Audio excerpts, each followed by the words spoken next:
Hello friends, welcome to SSC coaching centre. दोस्तों, video को पूरा देखिएगा। पहले ही बता रहा हूं वीडियो स्टार्ट होने से पहले कि वीडियो को आप पूरा देखें, क्योंकि वीडियो में वो प्रश्न रखे गए हैं जो बार बार परीक्षाओं में आते हैं। तो बार बार परीक्षाओं में आने का मतलब क्या है, ये आपको कभी भी परीक्षा में देखने को मिल सकते हैं जब भी आप परीक्षा देने जाएं।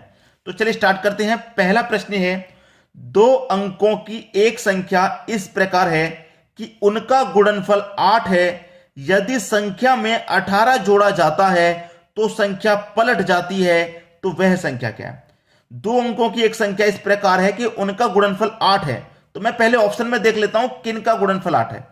1 का और 8 का गुणनफल 8 हो जाएगा, 2 और 4 का भी 8, 1 और 8 का फिर से 8, 4 दूने का 8। तो सभी संख्या ऐसी हैं जिनका गुणनफल 8 है। अगर एक ही ऑप्शन मेरा ऐसा होता जिन दो संख्याओं का गुणनफल 8 होता तो मैं उसी को सही कर देता, पूरी कैलकुलेशन की तरफ नहीं जाता।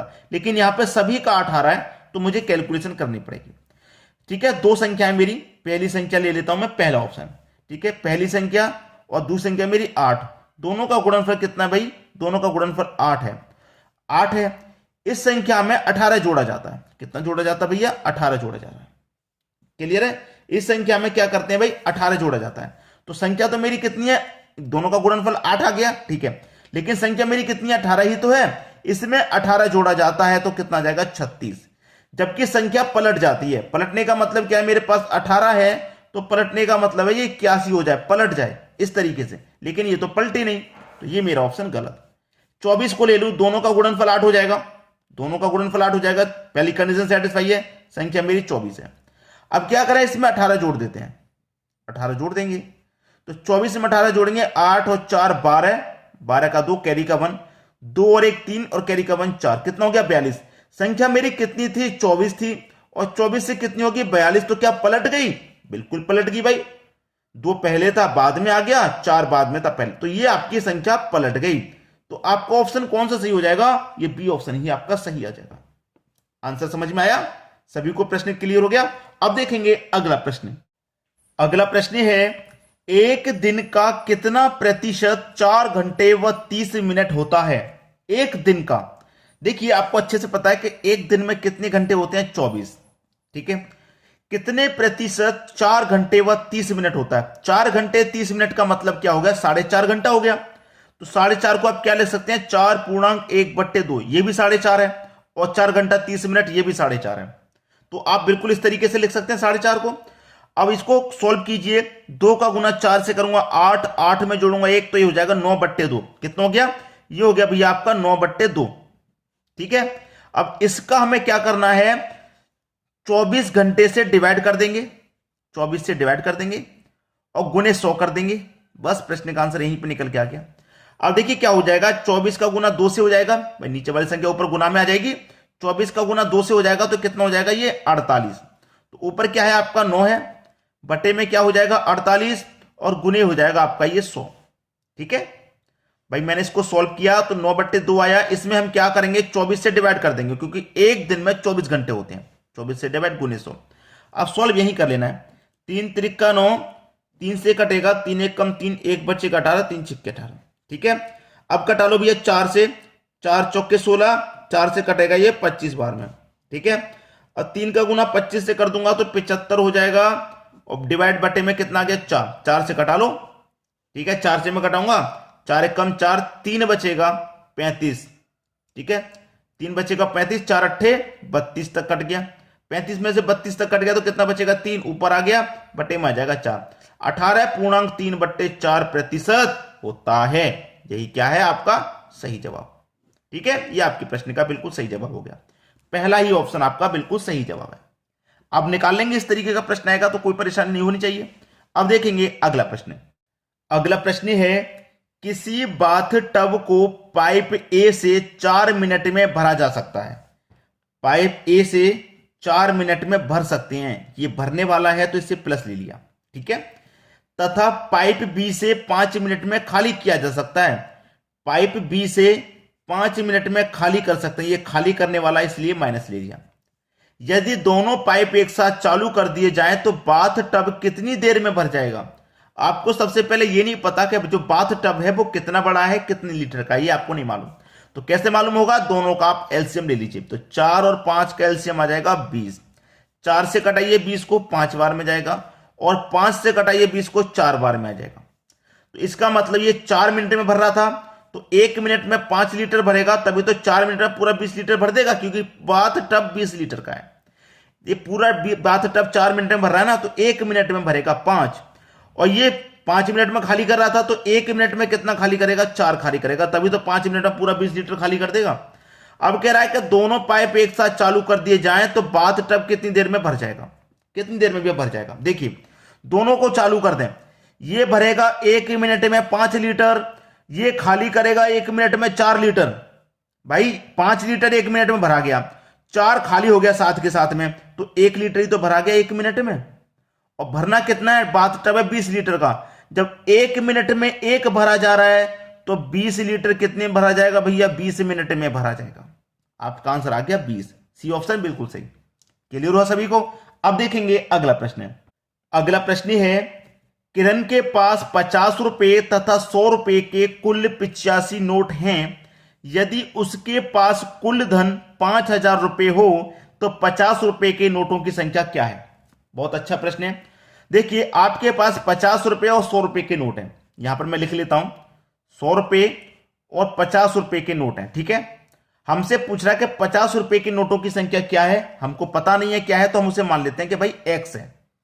50 रुपए की नोटों की संख्या x है, तो बचेगी जो भी संख्या बचेगी, टोटल संख्या तो आपके पास 85 है नोटों की।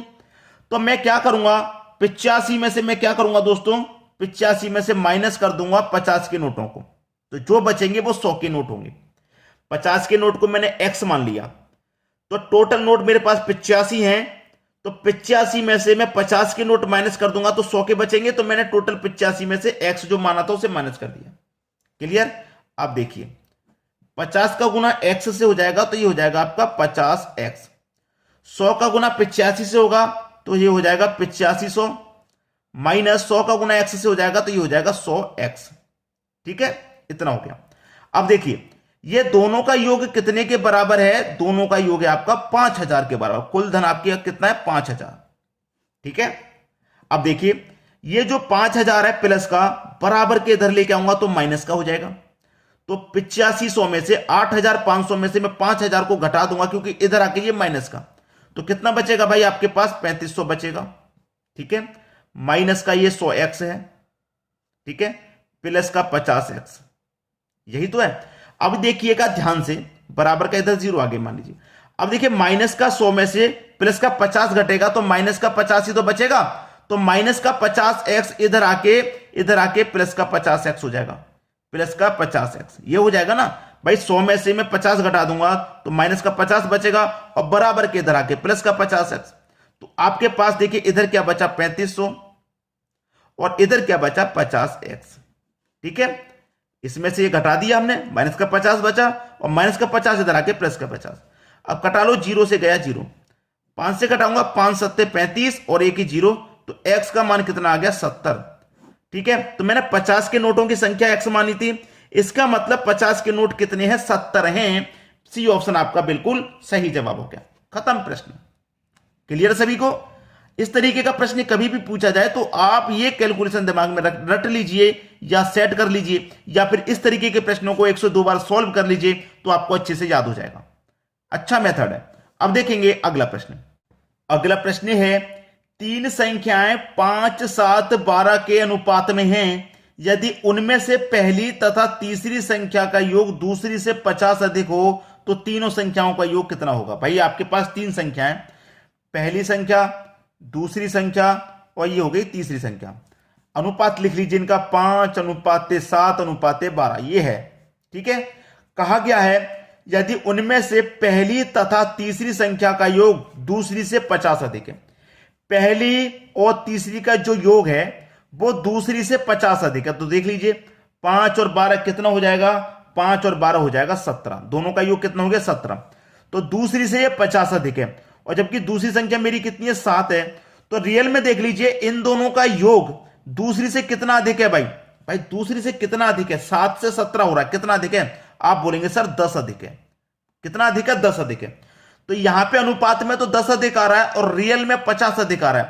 तो 10 की वैल्यू 50 के बराबर, भाई 10 बराबर 50 हो जाएगा। अनुपात में 10 अधिक और यहां पे 50 अधिक, तो 10 बराबर 50 के। जब 10 बराबर 50 के तो 1 बराबर कितने के? 1 बराबर 5 के। ठीक है, अब तीनों का मान निकाल लीजिए। 1 बराबर 5 के तो ये कितना हो गया? 25 होगी पहली संख्या, 5 सत्ते 35 हो गई दूसरी संख्या, और 12 पंजे 60 हो गई तीसरी संख्या। तीनों संख्या मैंने यहां पर निकाल ली और तीनों संख्याओं का योग पूछ रहा है। कर दो भैया योग, कोई दिक्कत नहीं है अब तो किसी को।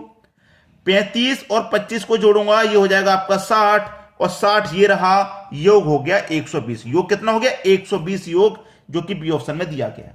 सभी को आंसर क्लियर हुआ? अब देखेंगे अगला प्रश्न। अगला प्रश्न है 50 व्यक्तियों की औसत उम्र 45 वर्ष है। 10 वर्ष के बाद उनकी औसत उम्र कितनी होगी? 10 वर्ष के बाद औसत उम्र कितनी हो जाएगी, ये पता करना है। ठीक है, कोई दिक्कत नहीं, ऐसा प्रश्न कभी भी आ जाएगा, आसानी से आप कर सकते हैं। 50 व्यक्तियों की औसत उम्र 45 है। 50 व्यक्तियों की जो औसत उम्र है ना वो 45 है। ठीक है, 10 वर्ष बाद उनकी औसत उम्र कितनी हो जाएगी? 10 वर्ष के बाद में। भाई 10 वर्ष के बाद की पूछ रहा तो इसमें 10 जोड़ लीजिए। 10 आप जोड़ लेंगे तो 45 में 10 जोड़ देंगे तो कितना हो जाएगा? 55 हो जाएगा। भाई क्लियर है? ये आपका आंसर है। कठिन है?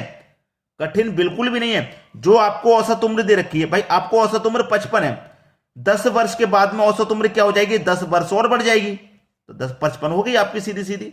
C option clear. ऐसे प्रश्न में बच्चे परेशान हो जाते हैं, जबकि होना ही नहीं है परेशान होना ही नहीं होता है, लेकिन परेशान इसलिए हो जाते हैं पहले सीखा नहीं किसी से। जब सीख लिया होता तो फिर आसान लगता। ठीक है, तो इसीलिए मैं आपको वो प्रश्न करवा रहा हूं जो बार बार तो रिपीट होते हैं परीक्षा में और आप उसको बनते नहीं है। अब हम देखेंगे अगला प्रश्न। अगला प्रश्न है 12 बंदर 12 केले 12 मिनट में खा सकते हैं, तो 4 बंदर 4 केले कितने मिनट में खा सकते हैं? देखिए इसका एक फॉर्मूला होता है, मैं आपको बता दूं। M1 D1, ये D है, D1 और T1। ठीक है, बटे में होता है W1 बराबर M2 D2 और T2 बटे में होता है W2।